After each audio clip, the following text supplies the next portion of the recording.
Tai laikotarpis, kuriame norime daugiau laiko skirti maldai. Ypatingai norime dažniau eiti kryžiaus kelią, giedame graudžius verksmus, o Žemaitijoje net ir 3 valandas maždaug užtrunkančias Žemaičių Kalvarijos kalnus norime giedoti, nes per šias pamaldas norime apmąstyti Jėzaus Kristaus kančią ir mirtį.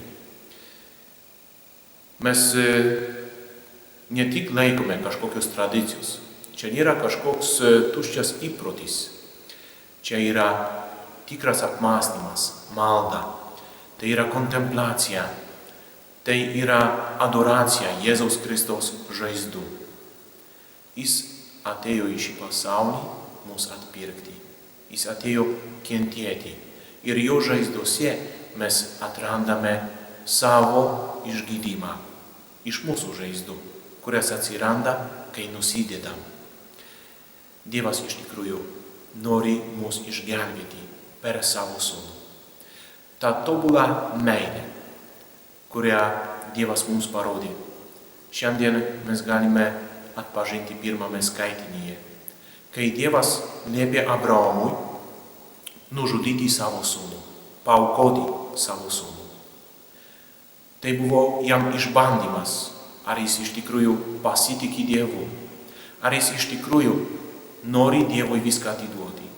Juk Dievas jam pažadėjo nesuskaitomą palikuonių būrį. Laiku angelas sustabdė Abraomą, tačiau kai atėjo laiko pilnatvė, Dievas nepagailėjo savo sūnaus, atidavė jį už kiekvieną iš mūsų. Dievas nori tą meilę kiekvienam iš mūsų padovanoti, nori jį parodyti. Atrodo žiauru, Jėzus Kristus turi numirti, dar būnant nekaltas už kitus, už mus. Kodėl toks žiaurumas? Kodėl tokia didelė kančia? Evangelijos ištraukoje šiandien skaitome apie Jėzaus Kristaus atmaininimą Taboro kalne. Jėzus atsimainė ir savo apaštalams, Petrui, Jokūbui ir Jonui, parodė savo dieviškumą.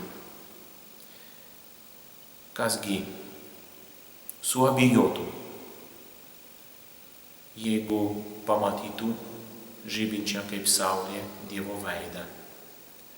Kas nepakeistų savo gyvenimu, jeigu išgirstų paties Dievo balsą?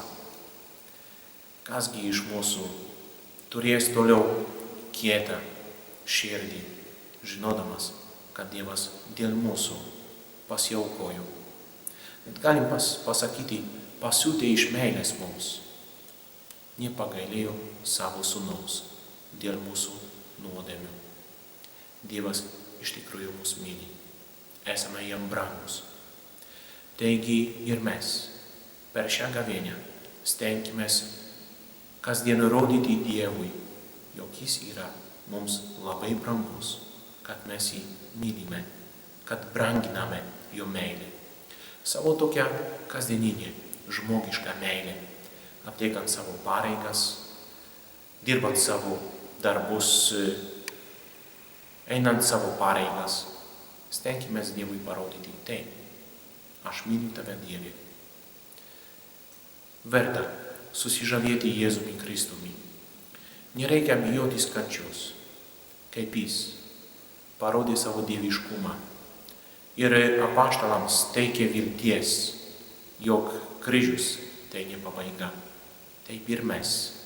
Nebijokime kovoti su savo nuodėmėmis.